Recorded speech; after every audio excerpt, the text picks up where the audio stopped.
Public Works Advisory Committee meeting on June 14th, 2023. The first up is citizen comments. I don't see any citizens, so we have no comments. We did have a pledge, okay. So then the consent agenda. Do we have any, we have an approval of the May 10th, 2023 meeting minutes.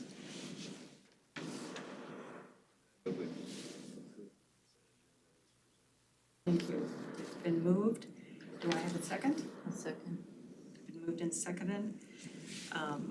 So all those in favor? Aye. And moving on to 4, Director's Report. A is the ordinance number 4882 update. All right, so Monday night, what is today, Wednesday? So Monday night, ordinance 4882, which is the creation of the stormwater ordinance. So this body reviewed it last time, provided comments. Those comments then were forwarded through engineering staff and legal. I think we accepted a good portion of them. Some of them legal shot down, some of them staff shot down, but generally I think everybody I was super excited to be able to take to the council the Public Works Advisory, this is a commissions, I can't remember if it was council or commission, but to take the comments forward, they were good comments, and so they were incorporated in during, so we had the first reading before you guys met, and then Monday was the second and third readings and final adoption of that. So encouraged that we now have a stormwater division and the ability to create we have created a stormwater utility. It just has not, the rates have not been set. So we're moving forward on that. The ordinance, I think for the second and third readings was unanimous by the council. What was interesting was Lewiston had a significant rain event Friday at 3:30, I think. I know we had experienced that. The timing is a little off, but we got the hydro numbers from the airport, and it was the most intense portion of the storm was 0.41 inches in 6 minutes. Our rain curve, so in order to measure, we take the intensity, or we take the amount of rain over a certain period of time to get the intensity, and then we put that on a hydrograph, and we'll tell you basically when you talk about a 100-year storm, 50-year storm, 25-year storm, that short duration, those hydrographs usually start about 10 minutes, and so that was such a short burst, it doesn't even show up on the hydrograph, but it was basically a 50-year storm, so if you're a rain nerd, that is a very significant amount of rain. So that was Friday. That storm caused a lot of damage. We're still tallying up all the road failures. Most of it was, as we're aware, we live on a hill here, so a lot of the hills, Large Rock, Southway, Bryden Canyon, all of that, 21st Street, 13th Street in front of Bert Lipp's pool, all of that had significant damage caused to it either by the sloughing slopes or just something happened where water got underneath the asphalt, and that much water, once it was introduced, peeled it. So 13th Street, I got some cool videos to show you on my phone that you never want to see. Seeping water coming out of asphalt, or 21st Street, it was actually shooting out like a geyser. So the timing of that as it relates to ordinance 4882 obviously demonstrated the need for stormwater maintenance and the ordinance. So we are, as a side, we're working through our disaster, our emergency manager that's co-funded through the city and county, Mark Hurd, who then is our channel to go through the state and governor's office. So we'll be applying for some relief, potentially for some road reconstruction repair, and then all of our time, materials that went into responding to the event. So that is working its way through the course. The one thing a comment I made to the council Monday night was, I think a lot of people said, see, that's what happens, the infrastructure, you need to maintain it, which is true, but that was a 50-year event. we typically don't design our infrastructure to handle an event that large. So I just wanted to remind everybody, in 15 years, we have a utility, we've made some investment, we have infrastructure that's been improved, and we get a similar event and we still have localized flooding. But that's still gonna we're still gonna have flooding, but the more you invest in the infrastructure, the more prepared you are gonna be for events like that. So that's generally the update I have for that. Does anybody have any questions about the ordinance or the rain event? No, we'll just wanna mark that date and time, so that when people do complain about maintenance and upgrades, we can point to that. Yeah, As a yeah, necessity. Yeah, and along that, I mean, I don't know if it really matters to those of us who get rained on, but we had NOAA tracks all of, NOAA is the, what is it, National something, they're a weather guy. Atmospheric Yeah, Yes, so okay. they were tracking that storm and they expected that storm, which direction was it coming? It was coming from an oddball, I think it came from the southeast going northwest, Yeah. I think. They were tracking that storm and it was supposed to blow over. They didn't expect it to hit, and when it opened up and hit, it sat here. And they were on the phone to us, not me, but to the city and the county, alerting us saying, you're gonna have some damage. So they were already aware of what was going on. So Whenever that, we've had the winds coming from that direction, I've had all kinds of chaos. well, in my that's yard. what we talk about. Huge pots are Yep, spun around. yep. Winds from the east don't bring anything good, whether it's a fire danger, storms, blizzards, something, it's usually from the east. And so that, we've, over the last 2 or 3 weeks, we've had a lot of weather coming from the east and north, so whether it's southeast or northeast. And prevailing winds come from the west. I was at Petco when that happened, and it was actually everything's down from there, and it was still coming up over the curbing into the space of the building. Yeah. It was amazing. The bridge, the Blue Bridge, and this might be a silly question, but is there any way they can make that so it doesn't flood so bad? That was, I mean, those scuppers that drain into the river are so undersized. And I don't know, I mean, the Blue Bridge is it's a shared bridge between ITD and WashDOT, and WashDOT takes the lead on the maintenance of it and then sends ITD the bill. I've seen, it doesn't happen frequently.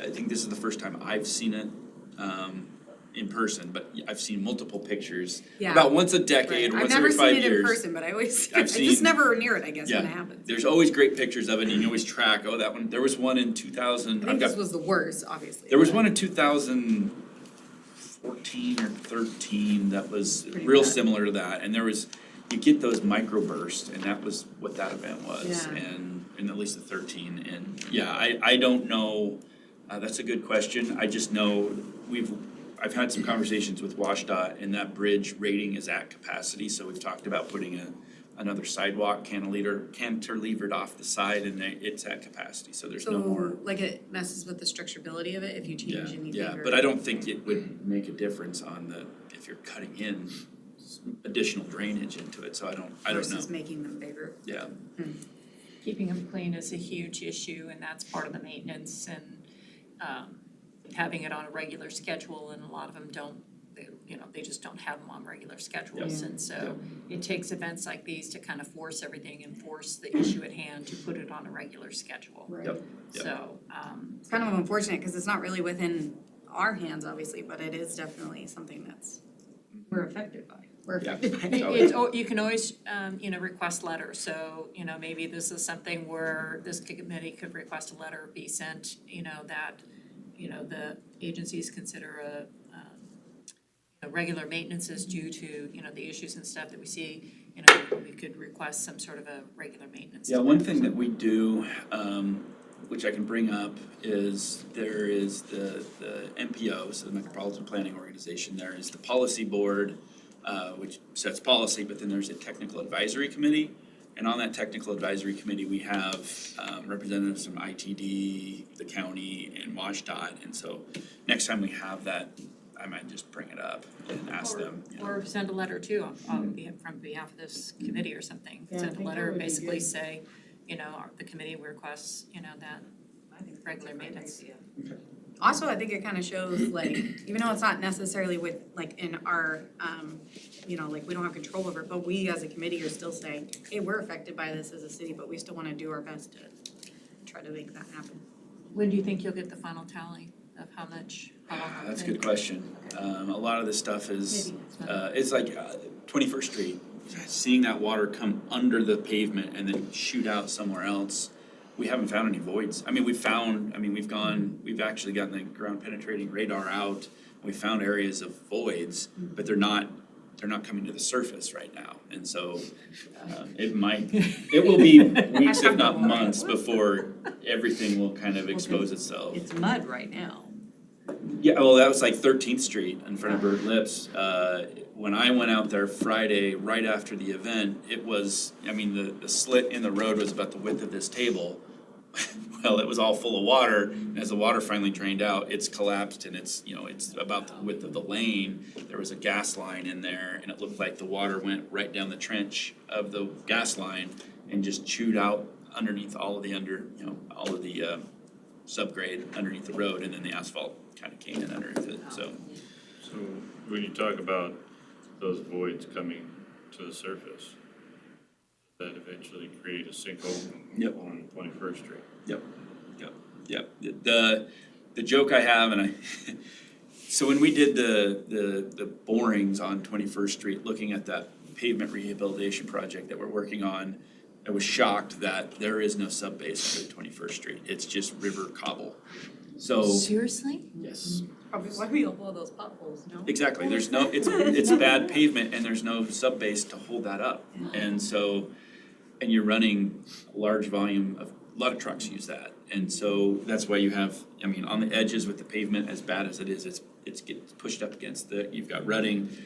That irony of this is, since there is no sub-base, the river rock may drain the water better than what a traditional road base would be. Well, that is probably true, yeah.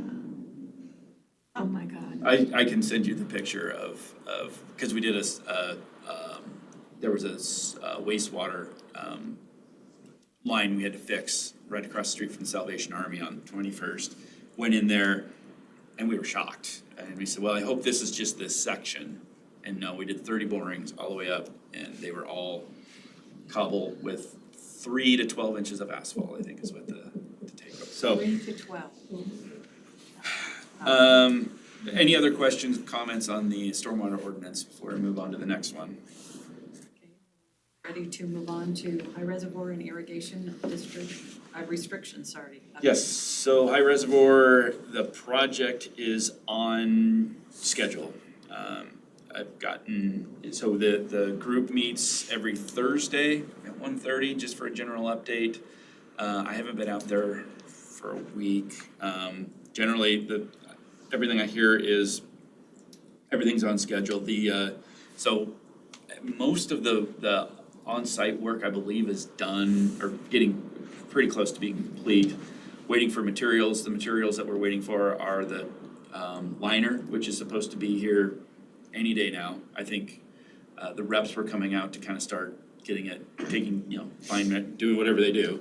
And then the floating lid is the one, that's the critical path item. And so there was some discussion about getting the liner put down now versus waiting to let it be fit with the lid when it comes. So logistics of it, but the schedule is on, we're on regular. So we should have, as I said, I think the original date was July 31st. Still not clear on some efficiencies we can take advantage of, getting the tank recommissioned. If there's some work we can overlap as the contractor is closing out, and we can kind of take over as far as operations to speed it up, because it will take time to clean it, to get it suitable for holding potable water, filling it, getting it turned on, tied into the system. So that's July 31st is the date. We've got it circled, optimistic, and we're not falling behind schedule, and we're not gaining just because we're still kind of held to the mercy of the supply chain and manufacturing the material. So that's the High Reservoir. Any questions on? How long does it take to fill? That depends. Oh, okay. Cause, Garden hose, a long time. yeah, that's the thing, is Oh, that okay. if you've got demand in other parts of Oh, the system sure. and we can't let that system shut down. Because it But- still will be under demand, won't it? Yes, so I think the general, and Ryan might know more than I can, but generally, I think the thought is we're gonna turn on, the way we've got the system set up now is the water treatment plant is, what's the design capacity, like 11 million gallons, or what was it, 8? Eight modular to 12, I think. Yeah, and it can be expanded to 12. 8 million gallons a day, we're running under 500,000 gallons right now. It's just barely feeding the system because it can't, its primary outlet is high reservoir. So basically, once we get that reservoir set, we green light it, we're gonna turn that sucker on and see what it can do. So it shouldn't take long. Do you know off the top of your head how long we estimated it was? I wasn't involved in that, but Okay. assuming that that the restrictions are still effective and the demand is down, I mean, a day or less, I would assume. Yeah, I think if there was no, just turning it on, based the capacity of that transmission line, it would be 18 hours or less. But you don't, that transmission line was a transmission line that was identified as something that was our next project. Before the reservoir went, that was our next primary capital project that we were gonna take on. So I don't wanna blow that transmission line So is that the transmission line to the reservoir or from? to the reservoir. So, and this may be stupid, but has there any thought been given to, after reservoir's full, turn on the system, and we ramp up, the citizens ramp up from 500,000 to 8 million gallons a day? As far as any problems from there, like in the transmission lines? or Yeah, anything and like the that? one, I did ask that about specifically just the transmission line from the plant, because it hasn't been exercised. We have experienced a lot of, there was the paper did a story on it, there was the main, it was just a valve that leaked on, what was that, 18th and Main Street 2 Saturdays ago. This time of year, with whether it's irrigation demand, most of it's the change in climate, heat as the weather gets warmer. I came from Montana, so it'd always be the cold weather, the frost heaves that freeze the mains, and you have water main breaks at -20, which is a lot of fun to go out in. But here it's the heat where it gets above the temperature. So yeah, we experience a lot of that right now, and I'm assuming we'll continue to see that pattern through August as demand from what hasn't been demanded previously may impact where the water's being delivered. That was the break, or that was the leak next to the car dealership? It was, Yep. yeah. That one was supposed to be replaced with that Main Street project, I was and gonna ask later on. yeah, there because, was a cast seat on it, and they're basically two dog ears holding that lid or that valve down, and one had basically failed, so it was held up by one, so it was kind of leaking out the side, and we thought we could just squeeze by. Yeah, I saw it Have on, it replaced. it just started up and then Yep. it drove through again later It that day. progressively got worse. It just got worse, and I was like, Yeah, okay. yeah, and we didn't have guys to do, I mean, that was something I wanted the message out for the article in the paper is we're just spread so thin, the water department right now, taking care of all the other leaks, taking care of the Main Street construction, taking care of the reservoir, and trying to get the water We plant didn't work on. on it till Sunday. Yeah, I was actually at a funeral and I got texted and like, oh gosh. But yeah, we fixed it 8 AM to about 5 on Saturday, so we got guys working all hours of the day, 7 days a week. Overtime. Yep. Okay, any advantage to keeping the water irrigation restrictions on past? Nope. Okay. Nope, we need that revenue, we need to get the Okay. irrigation Oh, I out, never yep, thought about that. yep, yeah. We- So we're thinking July 31st will be the lift, not then we have to wait. That's what I need clarification, Okay. I don't know, as those the two critical path items show up and we start getting that stuff assembled, and that will probably be a month from now, let's just say July 10th-ish, somewhere around there, we'll probably start seeing, okay, can we start doing this in at the same time as that, and start seeing if we can take days off, or we run into something that we lose time on the schedule. And so right now, the schedule's pretty solid, but the two critical path items for materials aren't on site. And so that will start telling us, oh, we might be on the 28th, or it might be August 10th. I don't, you know, it's still too early to tell. Okay. And then, oh, sorry. No, go ahead. Oh, it's just gonna say the irrigation restrictions, right now we have 100 and, we'll just say 75 alternative watering schedules approved. So the majority, vast majority, like 97% of those are elderly and disabled people who are just not able to hand water. There's, you know, the ones that everybody wants to talk about are LCSC and some of these large Bengal field, those who just, it's not practical for them to hand water, and they have, you know, trees or vegetation that they can't water by hand. It's just not, it's not viable to have the school district keep Bengal field alive by hand, so we've allowed them to water. The big thing right now, and it's not a lack of water, it's a lack of surge capacity in the system. We can't get the water delivered fast enough. So a lot of people are arguing, you know, or bringing to our attention different uses within the system. And it's not about the water, it's about what the surge is doing to our system. So even pulling a bunch from the river isn't gonna solve our problem, which is what I know a big thing people bring up. Yep, and there's an intertie between the city and Lloyd, it's not enough water, it's in the wrong part, we can't get it to the area that needs it the most. You know, I know it's frustrating for me, it's like, that's what we do, is we deliver water. Right. And we just can't get it to the customers fast enough, and.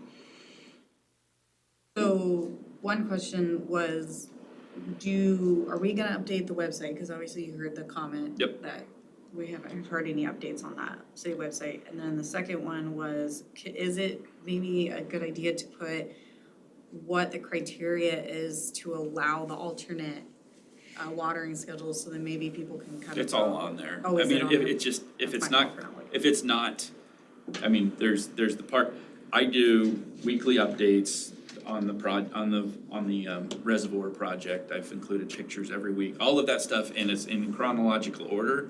If people can't find it, that's one thing, but there is a lot of information on there that I haven't looked for it on the website, because I give it to the PIO and then it goes out, and she's shown me the information and everything that goes all the way back from the beginning, and the declaration and why the water restrictions are and progress updates. It's tabulated, you know, it's in tab form, so you just click on it and it'll say, you know, here's the update from April, here's the update from May, and then weekly.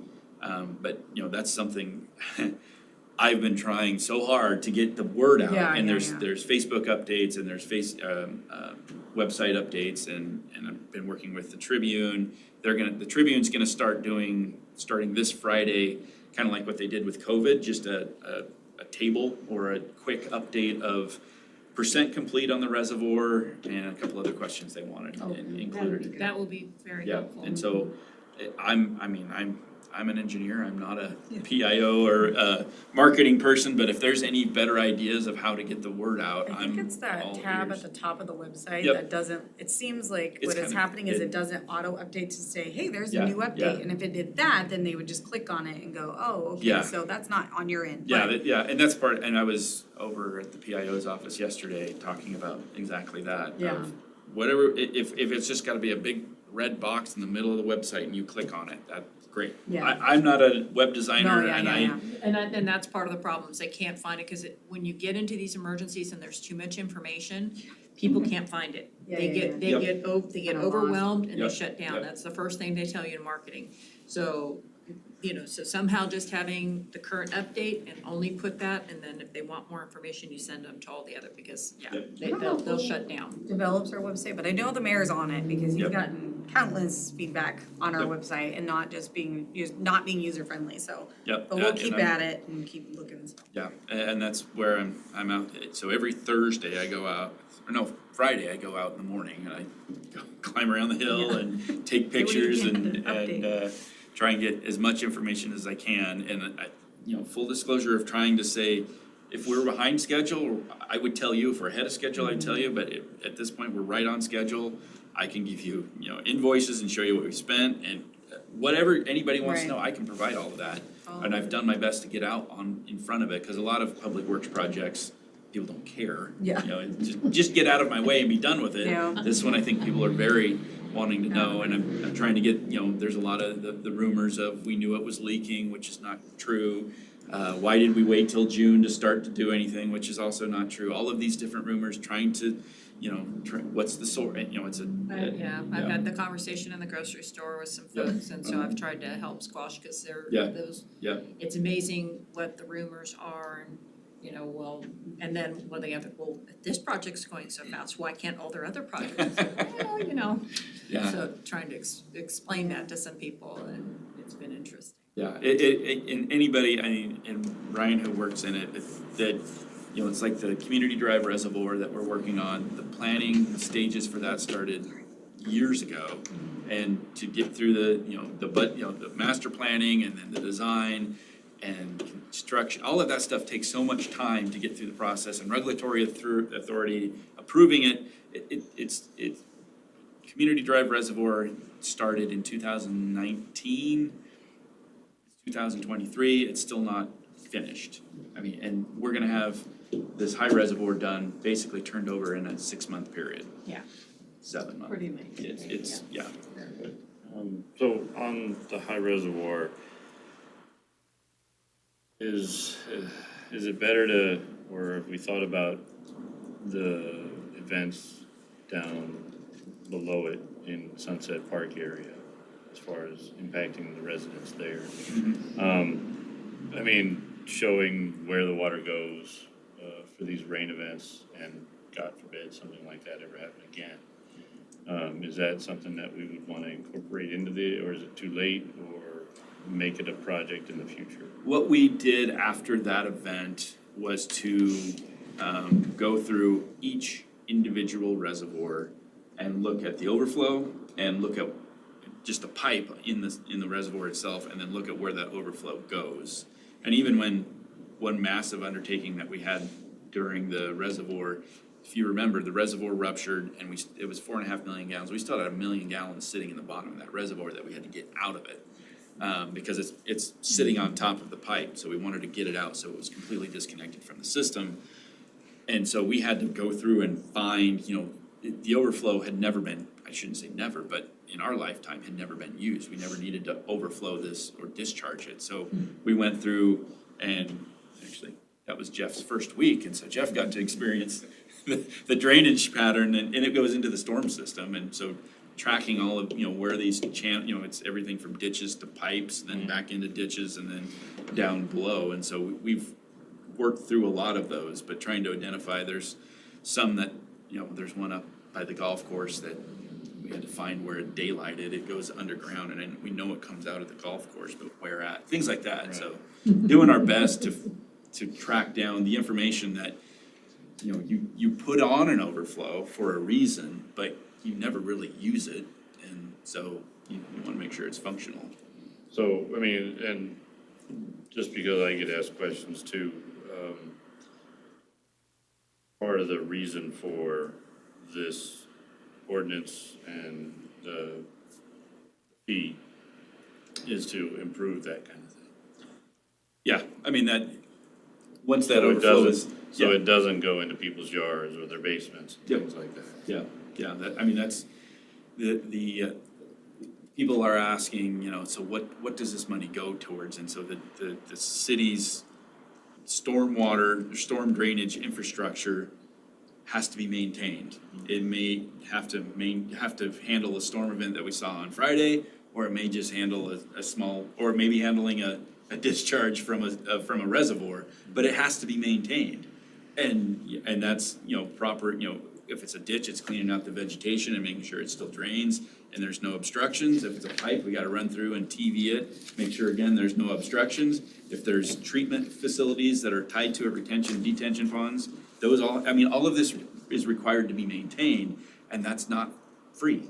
So, you know, that all takes time. And the way we funded it to now is through property taxes and out of the street department, or street funds. So it's not, I think people keep getting it in their head that it's like a new, so like, we're still gonna pull the same out and then now we're gonna add this on, but it's basically being moved to a proper location Yep. that is trackable, so then Yeah. that then only goes towards stormwater and the maintenance of it and those who, I'm sure, I think, do you pay people through that too, that? Yeah, it's just, so the mindset has shifted from, I mean, the Clean Water Act of 72, and so you start working that way through, and so that is a utility.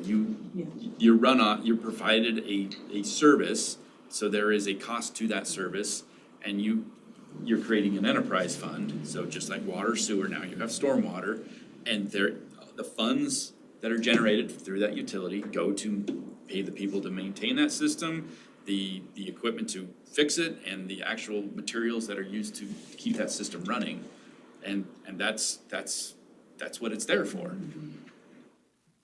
It's already being spent. It's already, yeah, that's what I'm getting at. It's already being spent, Just in and a so different fund I at the can't moment. promise you, there will be more efficiencies because we already have a street department. Yeah. Now we have a stormwater utility department. There's a lot of cohesion between those two because you get streets that usually are that's where a lot of the rainwater ends up collecting, and so the pipes and everything that goes underneath that is specific to stormwater. Yeah. I'll speed up a little bit. So any more questions about irrigation restrictions, high reservoir?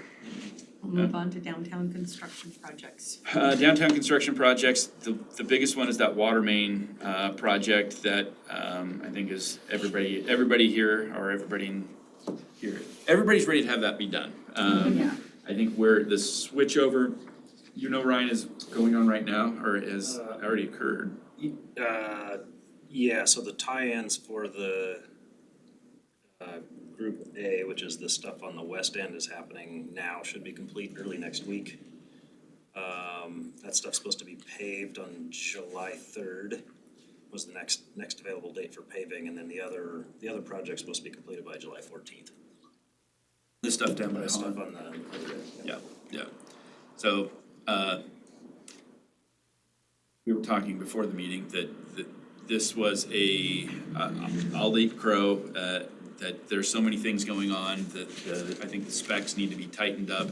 The contractor did a good job. I will give the contractor props that what they did, they were a good contractor. Maybe not as clean as I would like to have seen it done. As far as business access, traffic control, they went in and cut the entire trench out, and that's something we haven't traditionally seen. There's a bunch of other things, so I think when this is all said and done, we'll circle back, probably even with this group, and look at, there's gonna be some minimum control measures for stormwater, traffic control, business access, impacts to business. That's the one that I think we've heard the most about. And that's, it's a give and take. So do you wanna go in there quick and fast and get it done and minimize the impact and just have everything go crazy? Or do you wanna make sure everything's done, and that comes at a cost. So I know nobody likes having construction, especially if you have a business and you're impacted by it, but the good news is we won't be back for a very long time, at least on these businesses.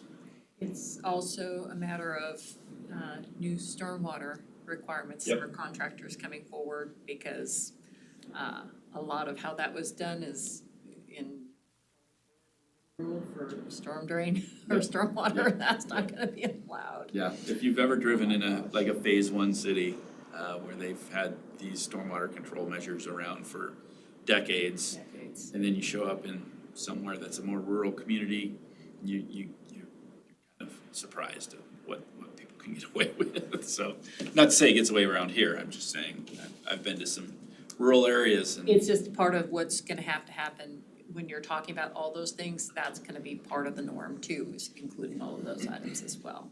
Yeah. The swales around drains and street sweeping, yeah. The only, I can't remember, so downtown construction project, so that is the phase, the next phase of what was the ARPA money for downtown water main replacements. There's more funds available, or more investment gonna happen, not this year. So there's more water. I think the focus moving forward is the Main Street reconstruction. That project's been out there for quite a while, working to try and define. We did a big, call it the plan of plans. There's been so many plans, so many studies done on the downtown, whether it's circulation, traffic circulation, parking, stormwater, all the other utilities. So we consolidated all those plans and kind of overlaid them all and tried to do our best to identify kind of a scope of what it is. And it's generally 9th Street to First Street, which I think is pretty digestible is what the urban core of downtown would be. And I think that's the next direction. There's some water mains that we can still replace without digging into the big stuff. But that, I've already had some conversations with some downtown business owners about what that's gonna do to the impact for businesses downtown. So that, there's gonna be a lot of work on the upfront on that, is just to preserve downtown businesses, because generally, Main Street it's door to door. I mean, if we're talking about sidewalk vaults, ADA ramps, or sidewalks, accessibility, drainage, Main Street is just flat, there's no drainage, so getting all of that, if there's sewer is 16 feet deep, I think, in some components, so that's gonna open up that trench significantly. It's gonna be a big intrusive project, and we need to plan. And I don't think we're anywhere near it for next year or even the year after, but I would think we need to start focusing on the scope and get the price defined, get the money available, and then start moving forward. But ARPA, just for some people listening or. American Recovery Plan. Plan Act. Yeah. Rescue plan, there you go. American Recovery Yeah. Rescue Plan. Yeah, so the city got $5.6 million directly for, the city chose what they wanted to do with it, and the city at the time dedicated that to the downtown water main replacements. Moving on to 5, discussion items. A, draft stormwater drainage system utility fee structure, policy. We have Jeff Weimer here with us this morning, or afternoon, or what time it is. Come on up. Yeah, we'll say, Thank you, Jeff, for being here. So Jeff is our stormwater coordinator. Yay. Thank you for having me. Oh, yeah. we need all the hands we can get, right? Right now, you're a very important person. Yeah, you're at the top of my I list. became a little bit popular. Yes, very. Jeff's first week was the week of the reservoir rupture. Oh, my. And then I told him when it was really quiet here until he showed up. Well, the 9th was the end of my 5th month here, so. Yeah. Yeah, So this to the couldn't be date. job security. Coming in, ready to go. It's, yeah, stormwater's always, I tell people, it kind of evolves around some natural disaster, yeah, it's never a dull moment, so. Right, so we're here to discuss the stormwater drainage system utility fee structure and credit policy. This is just the draft. So we'll just kind of go through an overview of this. Drop down to the section 2 here, go through that. The service area 1 and service area 2, the fees, that'll be later determined by council through the resolution.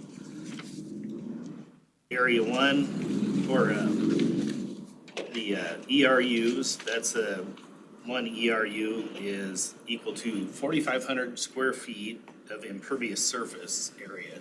So your gravels, parking lots, asphalt, concrete, your rooftops, all of that counts.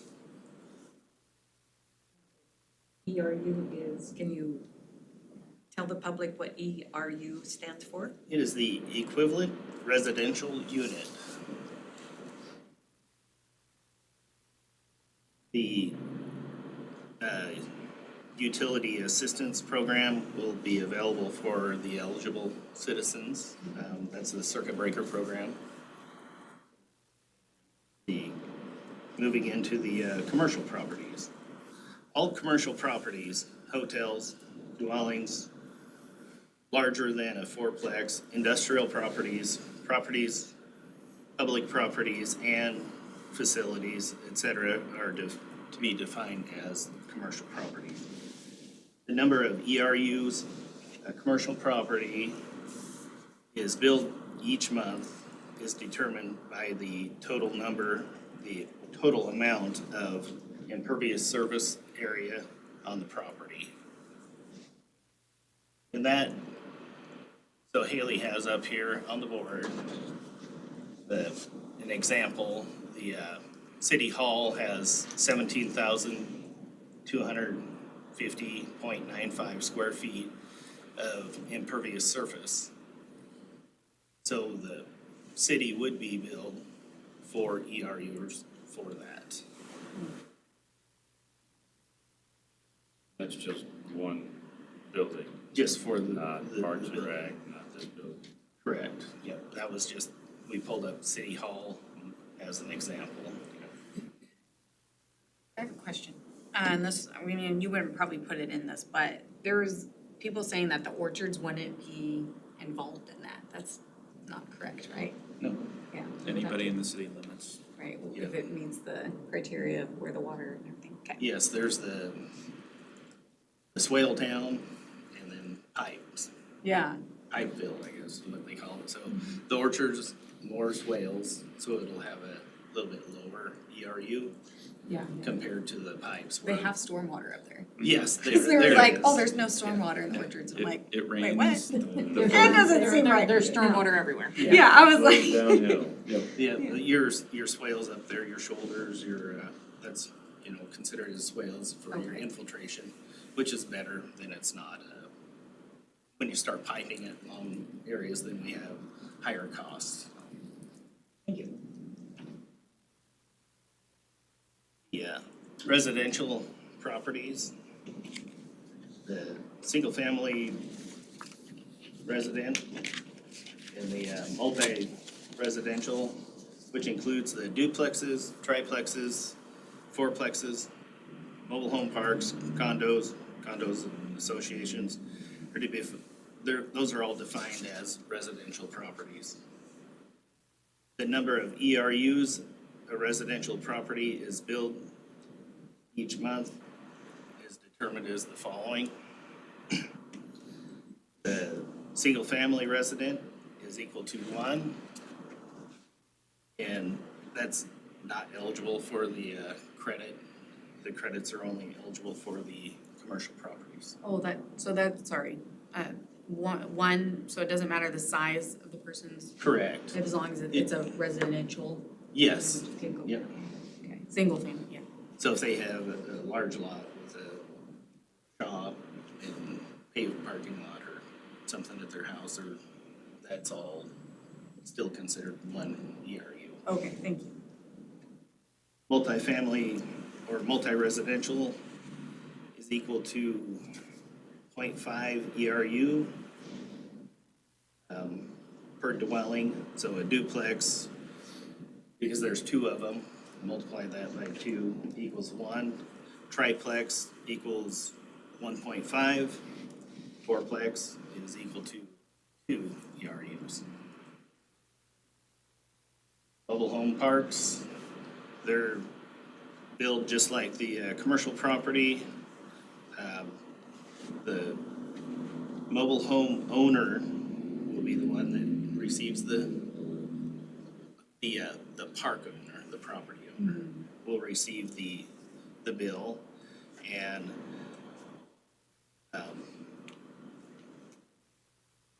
that'll, like I said, that'll all be determined just like the commercial property. So is this typical of other city jurisdictions, this language right here? Yes. Because it is very hard to follow, just kind of letting you know. I've read it a few times and I was like, Okay. when you're reading, sort of the other ones where it's really defined. So I don't know, I mean, it's, that's a little bit better, like up there where it says total ISAs determines, the ERUs. It's just this language, like commercial properties to be including the footprint of the mobile home. So maybe if this is the language that's gonna be published, that's really kind of confusing to understand how they would be managed. So maybe it could be kind of just a little clarified, like, Okay. like I said, Haley has up here, total ISAs determines the area, so people kind of, when you're talking about like the commercial properties, make sure that they're understanding it based on the impervious. And the reason I think it's kind of helps is because the other ones are so defined. Single family, 1, triplex, 1.5, so it's just kind of helps define it better. Maybe we'll shift that mobile home parks into the commercial and just have it listed under the commercial areas. I don't know if that'll be confusing too, because I don't know, would you consider a mobile, well, let me ask you this. You have the garbage company. Does the garbage company consider mobile home parks on the commercial side or do they have residential side? Sometimes you just want kind of Yeah. consistency throughout your Yeah. system, so sometimes some solid waste companies will include mobile home parks in their commercial because they'll treat it like a commercial account. So maybe just for consistency purposes, look at it that way if it's, just so. I just had a little problem with that, sorry. So we actually used that example, trying to look at it of, do they have a dumpster, do they have individual totes, and then how. And some are mixed, and Yeah, so exactly. majority of the time though, you're right, a lot of them won't have the dumpsters.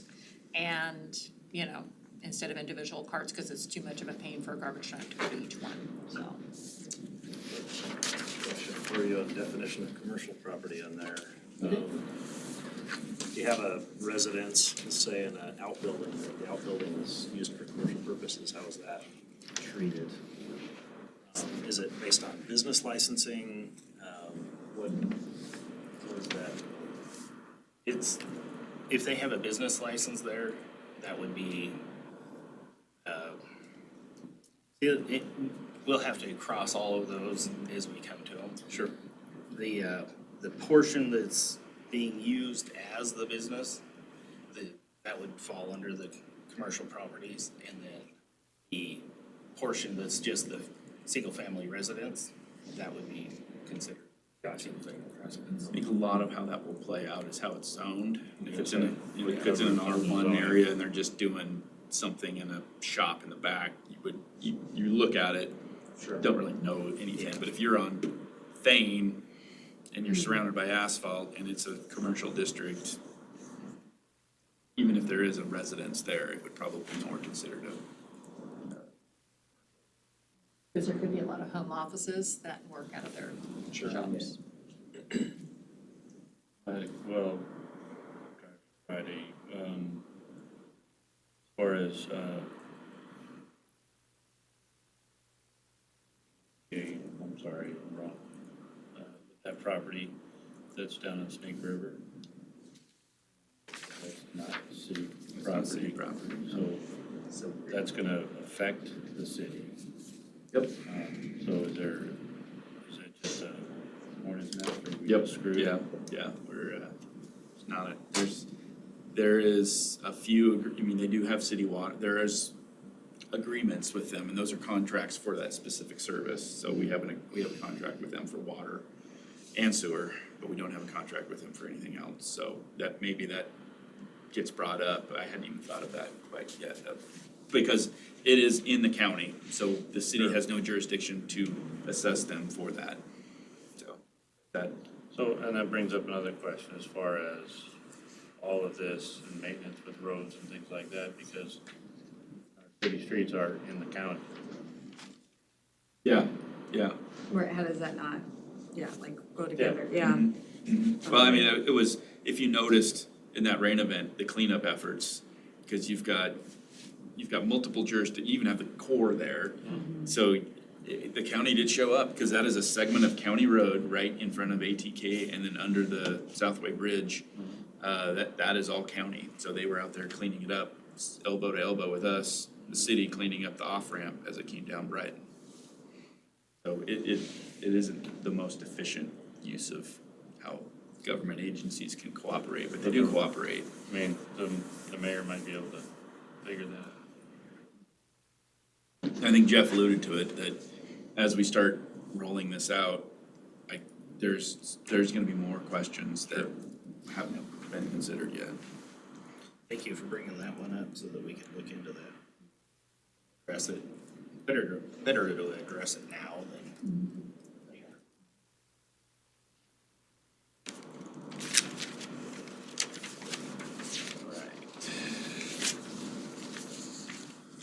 All right.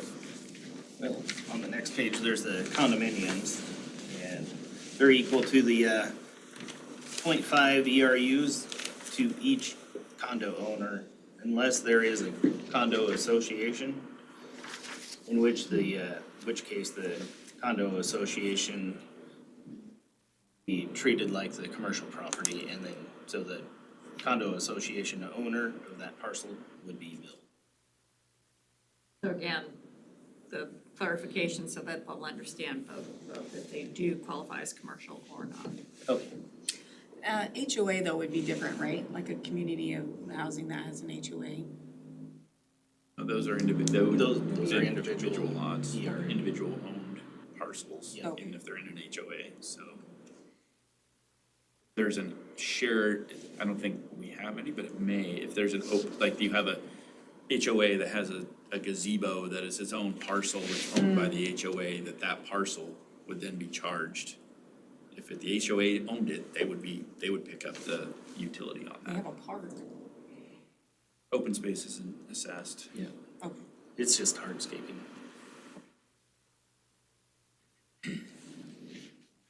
Right, see if we can get everyone bored with the, go into the nitty gritty here with the credit waivers and the eligibilities here, so. The commercial non-use, basically this is all of the commercial property that's not connected to the city, so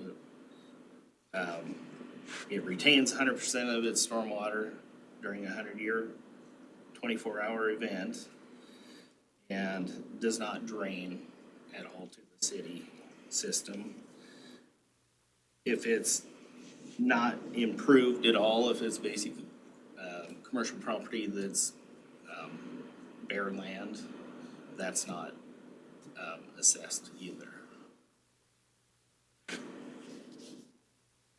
You have any of those? Areas that, yes, there's McCann properties. It's any undeveloped. Yeah, it's undeveloped. There's a lot of that area, so they will not be charged. It'll be 100%.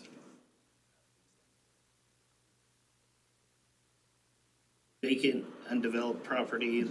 Yeah, really quick for clarification on bullet 3 and the amount. Not directly or indirectly hydraulically connected. That indirectly hydraulically connected is gonna be a difficult parameter to determine. That'll be up to the property owner to prove to us with their hydrology analysis that it's not flowing after the 100-year storm event. Sorry about that. What would that, how would they do that? So if you're below the street, collects the rainwater, and at a 100-year event, so all that water poured into your lot, you still would not discharge. So, you just show an elevation of your lot, you do a hydrology and hydraulics and hydraulic. Can you like pay someone to come in and do that? Yeah, you can just say, okay, here's how much water would be on it. We've looked for them. The only one I can think of possibly would be grain growers off of Snake River, because they're below Snake River and then they're up against the river. So I don't know where the rainwater goes, but it can't, I mean, it could get lifted into our system, then they would become a customer, but it would drain over the levee potentially before it ever drained into the municipal system. Like I've had a couple people ask, well, my lot drains away from the road, so I drain into this creek. Well, Lindsay Creek and Tammany Creek, they're the receiving waters that we're trying to protect, so that's part of our system. And you're looking at the 100-year storm event for a 24-hour is about 3 inches. That's a lot of water. And was the definition included or not? Just so people in the ordinance, I forget if I requested. I don't recall if it was or not. It's gonna be included in a separate policy. Okay.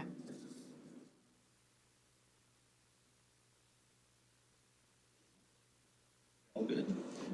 All right. So the vacant undeveloped property, that's 100% exemption. That's all the private residential also, that's undeveloped properties.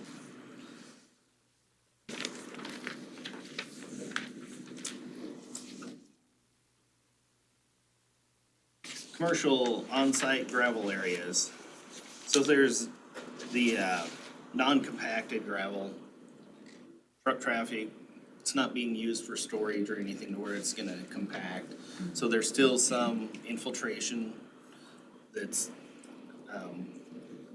that area allows down through the ground.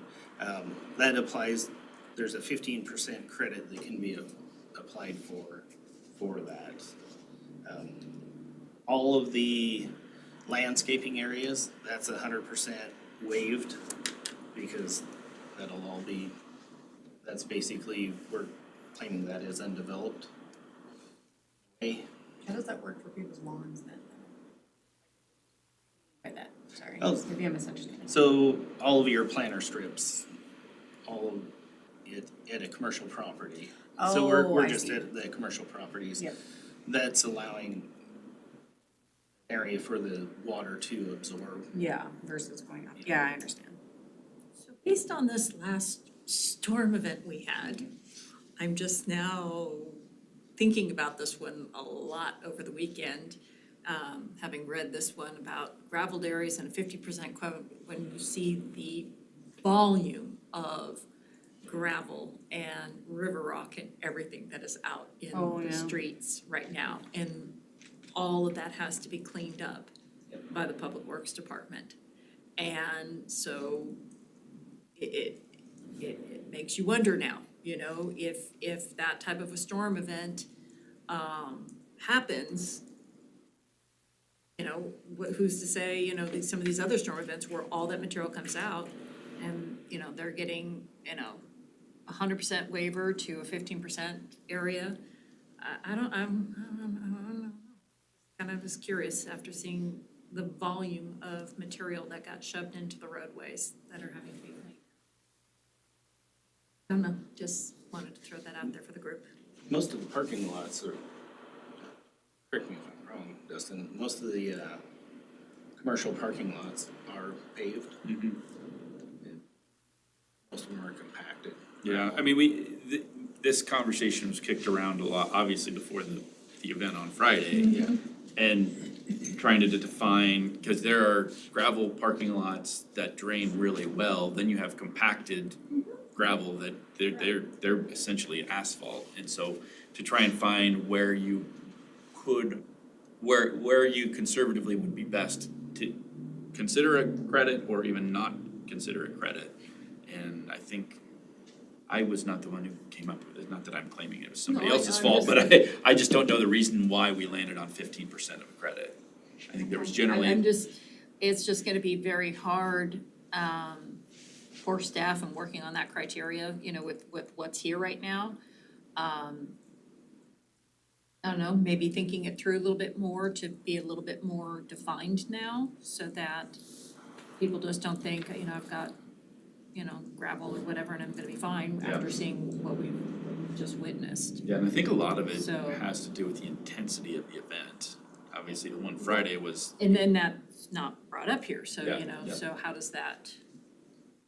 Because it's affecting a lot of people with, you know, since it went downhill and now it's affecting other people's properties and vehicles and, you know, kicking up all the dirt. Thank you for finally putting the signs out, by the way, so that people would slow down travel. You know, kicking up those rocks and stuff that were all over the roadway, so just, I don't know, I was just kind of reading it, it's like, you might wanna kind of rethink some of that definition. Okay. The commercial site, commercial on-site retention treatment equivalent. This is set up for the customers, the commercial properties that already have storm systems in place. And so that they're already retaining the water, it's not contributing as much to the system, and it's also treating the water too. There's a water quality standard in there too that we're receiving, so. Only thing on that one that kind of caught my eye was the proof of proper ongoing O&M. Seems from the city side administratively burdensome to review that. Is that gonna be like a checklist that says, hey, do this, this, and this to your swale and overflow and submit that annually? Or what are you thinking on that? On the DEQ website for their BMP website, in the manual, it has a list in there for swales, what is the proper method for your maintenance, operations and maintenance. So back to his kind of other part of his question is, are they going to like send something in to self-certify just to say that, yes, we're still maintaining it and the new? Yeah, we would like to have something set in, just send it in, let us see, okay, you inspected your dry wells, you took care of any sediment buildup in your swales, and make sure that they're still functioning properly. And so we're looking at the 40% credit for a 25-year, 24-hour event, and that's about 2.2 inches of precipitation. The 30% for a 25-year, 3-hour event is right around 1 inch. And the 25% for the 95% storm, for a 24-hour event, we're still waiting for DEQ to verify our numbers for that, to make sure we're coinciding with everything. And then if they're going to retain a 0.4 inch, they'll qualify for 15%. What's this gonna look like, when you guys when you actually start sending the bill? As far as, like, are you guys gonna go to and evaluate people's property, as far as, like, how is that gonna look? They'll apply for a waiver or a credit, and they'll send all of their criteria in, and then I'll have to go Okay, Make so sure. initially, everybody just gets it, and then you would then say, Yeah. okay, I'm within this criteria, or try to waive it from Yeah. there. And to be clear, it's commercial are the only ones available or eligible for the credit. Residential, so the bulk of our customers won't be eligible for these credits. Even if they try to implement some kind of way to,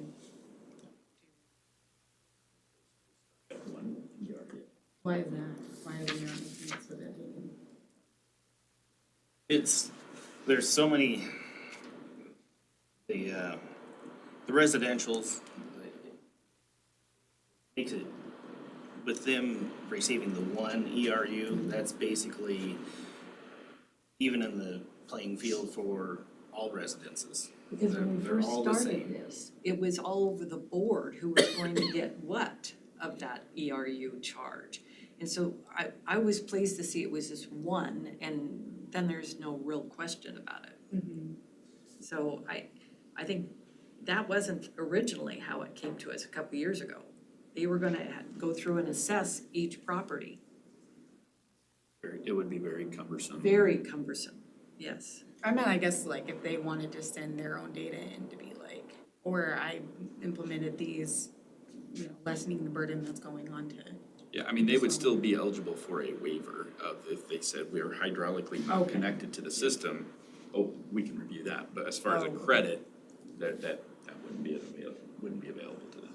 Okay. What's an O and M plan? Operations and maintenance.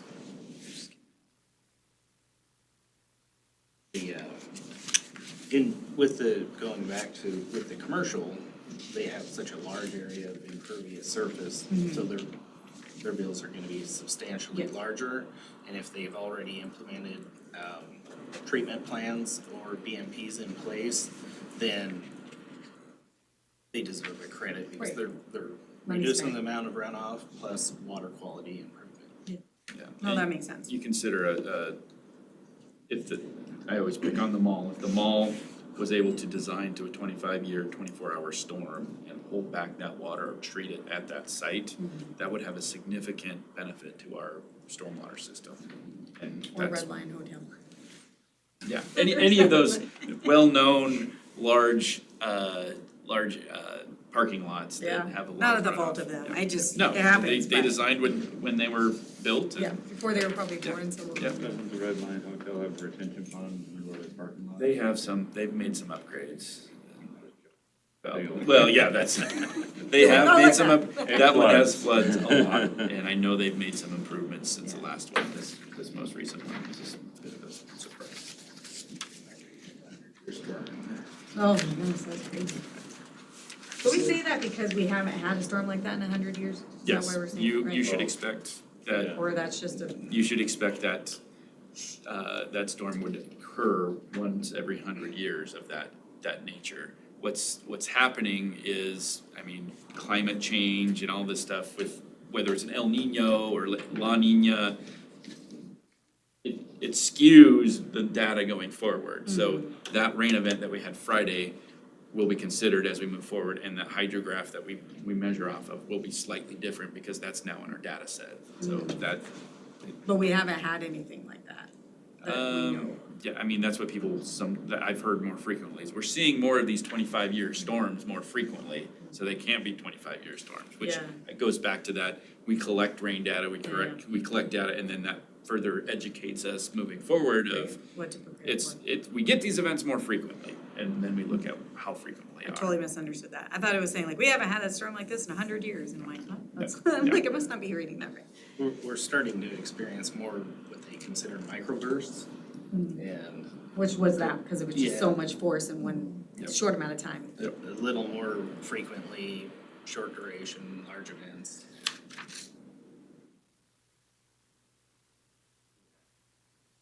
Any other questions on that last one? One more really quick. Did you say that the waiver was residential properties are eligible for the waiver?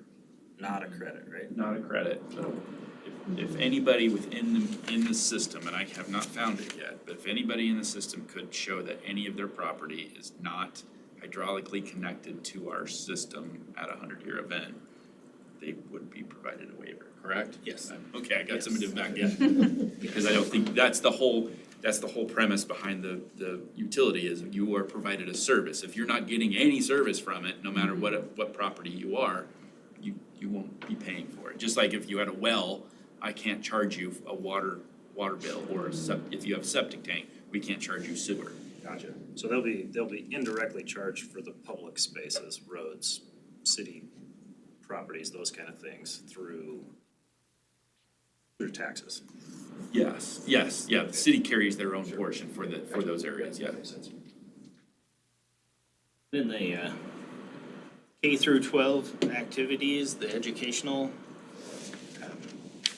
they'll receive a 20% credit applied to their impervious surface area. If met. If, yes, they have to meet the criteria. And, you know, part of this is, we wanna make sure that the students, they learn about stormwater, and they have the stormwater education at a younger age, so that when they grow up, they already have that knowledge, and then it's kind of like preventive maintenance Yeah, on no. something, so, hopefully, when they grow to adults, that they use that knowledge and, help reduce the pollution. So how are you going to verify, or how are you going to, are they gonna provide like the curriculum and the city's going to say yes, or how are you gonna go back and forth on that? Yes, we'll go through and verify it, what they have. The Soton County currently implements the Drain Rangers program, They have the, Oh, you're looking at that. so. There's so much out there to Yeah, steal there and is. borrow, I mean, it's crazy. All of They it. have stuff on salmon, they have stuff on the drain range, I mean, there is so much to borrow and steal throughout the US, Yeah. it's crazy. In the old days, it was not I'm like gonna that. go down an internet hole and store water. There's a company, CWT, out of Valley. They have a whole line of curriculum also. Some is, and the reason I'm asking is some is really good, some is not. That's, I'm just kind of saying, you know, kind of, if there's a way to kind of vet it through the school district, just to make sure, because there's a lot out there. Some is fantastic and they really do a great job. Others, they're like kind of mediocre, they just kind of skate. The stuff that was, the Drain Ranger program was contracted, and then, you know, Jeff and I both worked at Stoughton County, so we saw the curriculum and then gave it to the school, and then they would typically do like a day with a class, or what, you know, For one that had worked in schools doing some of that curriculum, that's how I can, and supporting different organizations, just. Yeah, the Palouse Conservation District, that's who the county contracts with. They come down and implement school, and it's, I believe there's about 500 students every year over there that receives the curriculum. Excellent.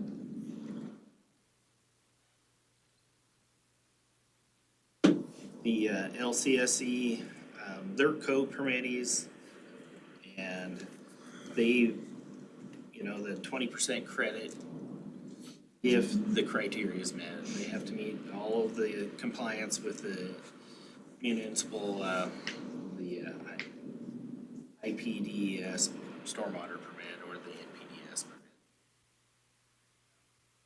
We have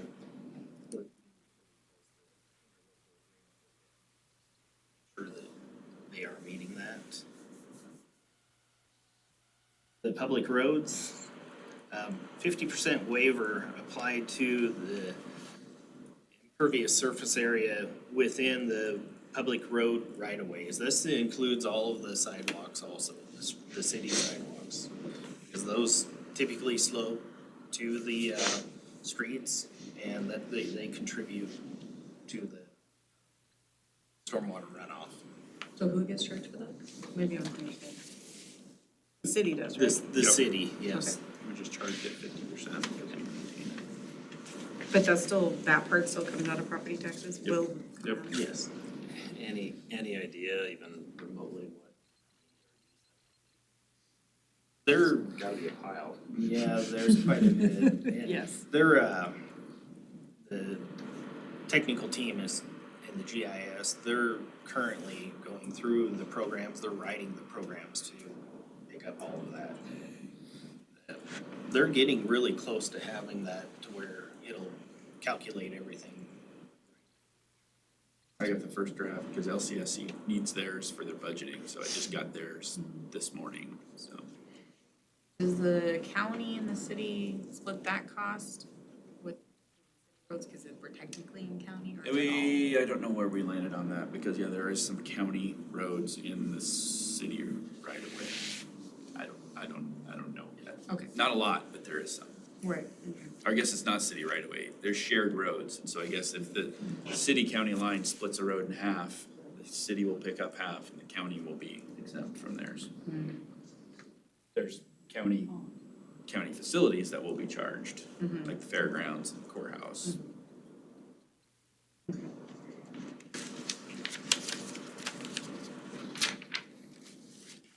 City-owned buildings and facilities, there's no credit that's given them. They'll be charged full ERUs. And this is to keep it even, make sure that everyone knows that we're paying our share. Doesn't that just mean the taxpayers though, or? Yeah, Yes. Public Works will charge Yes. facilities, and facilities will Still take it charge out of the the general taxpayer. fund. Yeah, I'm like, sorry, go ahead. No, I laughed at that one too. The public parks, open space, trails and paths, they're charged the same as commercial properties. And that's to maintain the fairness, no credit given for the ERUs, and that's just the impervious surface only that's calculated. It's So, not but grassy swales or. Well, I know, but that's not what it says here. So I was curious about that because even on the commercial side, you have a little bit better description of all that, but that's not what this kind of, it's not very clear here. Okay. So I think, because parks, with how they're designed, with grass and things like that, or they have a lot of swales, I've noticed, or there's a couple in town that are like totally natural, like they're totally not even developed practically, there's a little parking lot there, but, it's like just natural, kind of a wilderness walking path, it's one over by the veterans. Yeah, that's what I could keep forgetting, but that's just totally, that to me kind of reads like the definition of almost, undeveloped, because it's very open. So I don't know, I was just kind of like, I thought with how parks and trails and paths are, depending on maybe there should be some little bit more criteria for Okay. a credit, because city-owned facilities, the majority of them are impervious, sorry, it's gonna all go out. But parks and everybody, they're designed to kind of filter that, to kind of slow it down, to, prevent that from going out. Not the parking lots, but half the park area, so I think it should kind of be a little bit clarified, because you just say no credit, but at the same time, It's only credit on the impervious surface area for that park. but I know, but how you kind of read this, it doesn't kind of sound like that, so that's why I thought, we should kind of clarify. So What did you put up here? Oh, you didn't go that far, Laura, I'm seeing. my question, I guess, as far as the not being clear, is it more of a language or just basic statements? Because sometimes this stuff can be printed up and in more of a engineering speak, and not so much as a everyday person that doesn't know anything about engineering can be able to read? Or is it like specific to, this is not gonna be charged or this will be charged kind of thing? I think I'm kind of on both sides, because some of this, like, it's a little bit engineering, but I think also there should be, just because that's why you put parks and things like that in, they are designed to be that way. And so I think, after reading some of the other commercial criteria and giving them kind of benefits for the doubt, I think the parks should be given the benefit of the doubt, and giving some, little bit more credits, or, how they're charged a little bit differently. Not city buildings, I'm fine with that, it's just parks, that they're supposed to be designed that way, they're supposed to be filtering and, holding some of that stuff back. Some of the older ones, maybe not so, but a lot of the newer ones, I'm sure the new park that's gonna be designed is gonna have a ton of swales in it, really holding back a lot of water and things like that. So I feel like, based on reading some of the other commercial properties and giving them a lot of different other benefits, based on how the, retention and stuff, I would kind of hope our parks and open space, especially the open spaces, because that's what it is, it's, some of the open spaces are vacant, undeveloped properties. So that's where I was just kind of like, okay. If it's vacant, undeveloped, but if it gets developed or for whatever purposes, then, so I just kind of, I think just, you said it best, is to be fair, so it's there. Shitty properties being charged like the others, I agree. But I think the open spaces and things like that should have some criteria or some fairness to it. Just food for thought, it's whatever. If anybody else caught that or agrees or whatever, I just thought was kind of a little. I think we I'm put sorry? I think we can put some clarifying Yeah. language in there. When I look at it, if it's a basketball court with a parking lot tied to it, it will be treated like a impervious area. If it's Odi Park and there's a parking lot, but you've got, the parking lot that will be assessed, the ERUs that are equivalent to that parking lot, the rest is not. But some defining language in there that kind of Right, correlates. because with open what- space, there's something there that's undeveloped land, Yep. and you've got different criteria there, so I was just trying to make it kind of equal. Right. And do we wanna go down through the footnotes down at the bottom, or?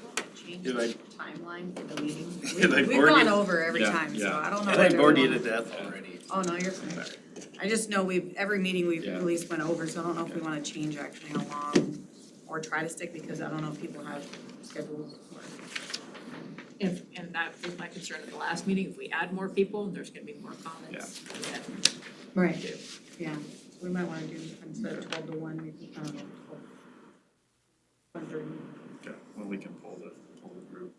So are we completed with this one? Yep. Okay. There weren't any items removed from the consent agenda, so we're going to go on to upcoming events and meetings. And number A under that 7 is regular meeting will be July 12th, 2023. And our next regular meeting, I'm sorry. And then B, the fiscal year 2024 budget work session number 5, June 27, 2023. I take it that's city council? That is the work session, it's marked down at 3, I think it's at 5:15 for the work session, for the budget work session. I think so. Yeah, so that's Tuesday, the 27th. We can get we'll send the group out an email just as a reminder of actually where it's at. It's in here, it's I believe it's 5:15. I think so. The 27th, so that is the week where the city council does, I think there's 3 budget work sessions. Yeah, 5:15 to 7. Yep, so there's one 30. Monday, there's this one Tuesday, they take Wednesday off, then there's Thursday. Tuesday is the best one, that is the public works one, it is the only thing on the agenda. And so if you wanna live stream it, you can just watch it, or watch it later, or you can sit here and listen to it. This is actually one of my favorite meetings because I get to show the council what we've accomplished with the 23 budget and what we wanna accomplish with the 24 budget. We talk about water, sewer rates, we'll talk about stormwater, we talk about everything that's encapsulated within a budget, so. That, all of that encompassing, so we know what we're, Yep. why we wanna be. It's usually me talking for a good hour or more, and then some back and forth with the council. Well, you're so good at it. Talk so much. So that's 5:15. That's 5:15 on the 27th. On the 27th. That takes us to C, interviews. Interviews, so we did advertise we created 2 new vacancies for this board. We got 3 applications, and there's 2 seats. So we are trying to schedule those interviews with the applicants now. Since we didn't have a board when we did this, except we had me and the council members, I would prefer that this board make that selection. So I don't wanna since there's three applicants, 2 seats, I would prefer that this board make the selection.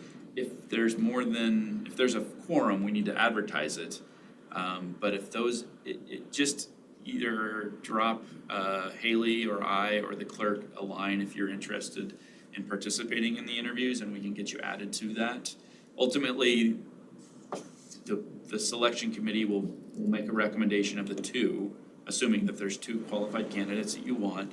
The mayor makes that, forwarded to the mayor then would take that recommendation to the council with a recommendation, and the council appoints them. I would hope that we can get them sat for this before the July 12th, but you've got 4th of July, we've got some holidays between then and there, so they may not be able to get appointed. If they get picked and not appointed yet, I may invite them to sit in on it, they just can't vote, but if that's the case. But I would hope that we can have them by the July 12th, but it may not be finalized by then. And with those interview cards, I mean, you know who they are, so you could even let them know to come to the June 27th meeting. Oh, yeah, I mean, that's a good point. Yeah, they'll get to hear you. Yeah, if they haven't heard from me already. So I think that would be good to do as well. When do you think there would be time to do interviews? We just the clerk is reaching out to them right now to try and set up a time. Usually it's a lunch hour during the day, but some Or of them, evenings. or A evenings, lot yeah. of them have been at I 4 know. to 5. Yeah.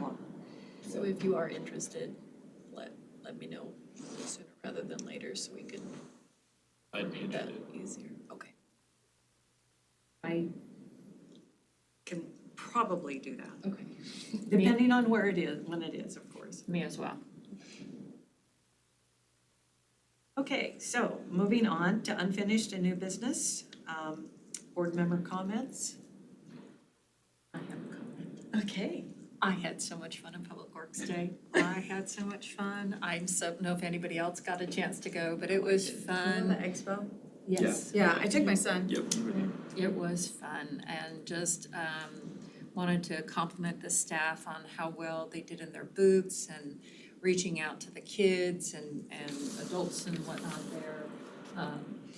It was just really nice to hear their spiels. Some had some great spiels, just kind of telling about their department, and you could feel their enthusiasm and their displays and stuff. So I really hope, I wish there was a way we could get more people in the future to come so that they can It's so hard 'cause it's the learn. middle of the day for work. I was You talking to know, Dustin about that, but like, I'm hoping maybe next year, talk to the senior centers and things of that nature, or see if there's anybody else that, just to kind of come out and, Yeah. and learn, because, some of the seniors around here have, Yeah, high mobility. traditionally, when it started, it was tailored through the schools, and so the schools would bring whole class, which is what generally the bulk of the audiences was.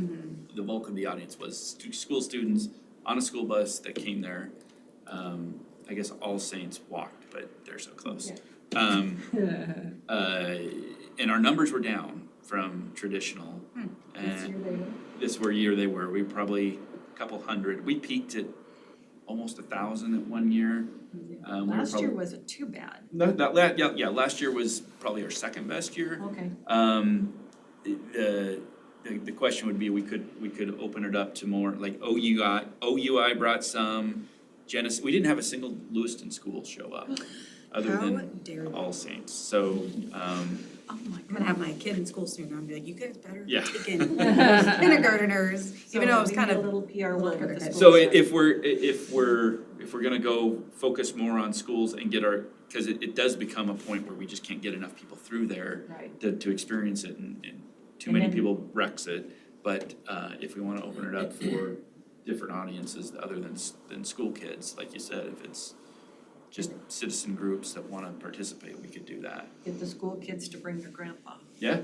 and they get it prize. What was fun was this year, a lot of staff members, cause there is lunch served for those who volunteer or serve there, and the staff members brought their kids. And so during the lunch time, so my family came, and it was kind of fun to let the staff members' kids get to see what their mom or dad does for a That living, so that was fun. That's very great. Bring your kid to Oh, work day. yeah, Yeah. Samantha, she had Papa take Samantha to work day, Yeah. and she insisted she get taken to his work.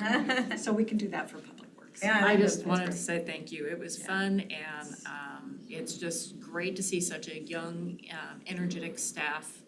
Just, I heard a couple saying, I'm gonna have to do something better next year, so Oh, yeah. people come look at me, or, it was kind of funny hearing some of their Little comments. competition. Yeah, so it was kind of cool, so, anyway, I just wanted to say thank you, and I had a great time, and your staff is amazing. The exploding toilet, my son would go over. Oh, and he- yeah. He's like, oh, look down, and he's like, okay, and gets on him, and then when we walk away, he's like, that wasn't really pee water, was it? I was like, no, it's clean water. He's like, he was kind of distraught at first, like, I don't know how I feel about this. And no, it was clean water, and then he was okay, but at first, I don't think he liked the guy at first. He was like, that was messed up. He just put pee water on me. Okay, moving on to staff liaison comments. I think I covered everything. The only question would be, I've been at meetings where we're committed to an hour, and when the hour is over, we're done. Is this, I know this is middle of lunch hour, some of us have other jobs that we need to get to, so if you wanna expand it for 90 minutes, if you wanna keep it hard at an hour, I guess I'm just asking that. I think it would be very difficult to keep it hard at an hour. I do too. Well, We let's go ahead and try 90 then.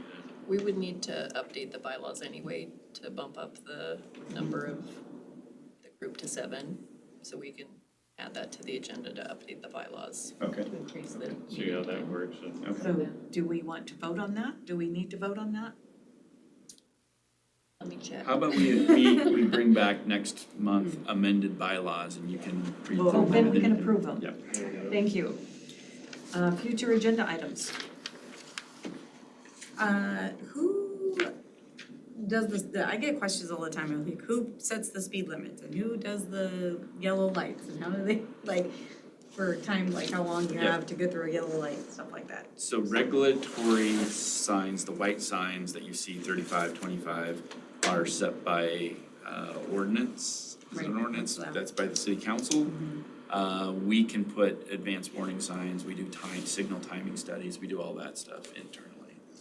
Someone brought up that they used to have more time in a yellow light to get, through, and especially if they're going down a hill and then they don't have a lot of time to stop, and then it seems like they've kind of gotten shorter. It I don't depends know, on but I'm which just- signal and which traffic pattern. Thane is timed, Main Street is timed. I'd have to look at which ones. If you have questions, send me the I don't intersection. know if that could be agenda item, I guess, but I forgot to ask that. I was amazed in school, I'm not a transportation guy, but I was amazed in school how much science there is behind the timing of signals. Oh, I'm sure it's Yeah. not just a. And I will say this couplet of Main and D is one of the more complicated ones I've seen as far as the timing and getting cars through and so they're not blocking up that intersection. So it's not as easy as just adding extra time to the yellow light, basically? No, Okay. no. That's There's what I will usually a reply. reason why they're timed in such a way. Sometimes they're not. There was the one that was hit last summer, 2 summers ago, and we had a spare cabinet out that was running it, and there was no components in it to run controls on it. And so it was equal, so 21st stopped, the equal is the cross street, and it caused all kinds of problems. So Yeah, I things like was- that happen, Yeah. and people say, your signal's broken. I said, I know it is. I always thought it was just like, oh, that must have, messed up. It shouldn't have done that, but it probably is supposed to do it, and I just don't know that. It's designed for that. So what are you anticipating in the future for coming forward, since we've been doing the ordinances, the stormwater? Is there anything in particular you're thinking that's coming up this next month? I'd have to look, I'm probably gonna come back with budget after everybody has seen the budget, I will come back and after you have seen it, you will get a copy of the budget report, which is due this week. I can get you a copy of that, and then you'll see the presentation, so I'll probably, solicit comments from this group, in preparation for the final budget amendment, or final budget, and if this body wanted to make any recommendations off of that, I went to, Disability Advisory Committee and focused on the ADA components of the budget, and so they're gonna put forward a letter to the council in favor of components that are ADA, that they want funded. So if there's something in here that this body wants to either just say support it all, or I don't see this included in the budget, you should consider that kind of thing. So that is probably the big one, and I'm trying to think July 12th, that will probably be the big one I'm looking at. I'm not sure stormwater. One of the things that we've talked about previously were helping direct and kind of coordinate, if you will, or make recommendations on coordination of the plan of plans, as you kind of talked about it earlier. Would it make sense to try to forecast and schedule out, because there's a bunch of different plans with each having their own capital improvement plan? We won't be very effective in that until we have an opportunity to get into those and kind of learn what's going on there. Would it make sense for future agenda items to kind of say, okay, well, these 2 months, maybe we work on streets.